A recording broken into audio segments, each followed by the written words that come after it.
Bombay Dyeing and Manufacturing Company Limited is the flagship company of the Wadia Group, engaged primarily in the business of textiles. Bombay Dyeing is one of India's largest producers of textiles. Its current chairman is Nusli Wadia.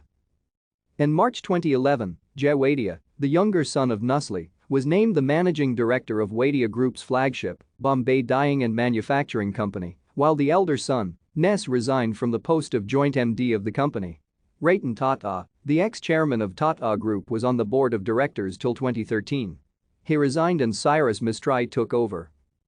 Bombay Dyeing was often in the news, apart from other things, for various controversies surrounding its tussle with the late Dhirubhai Ambani of Reliance Industries Limited and with Calcutta-based jute baron later Arun Bajoria. Thank you for watching. Like and subscribe if you would like to view more of our videos.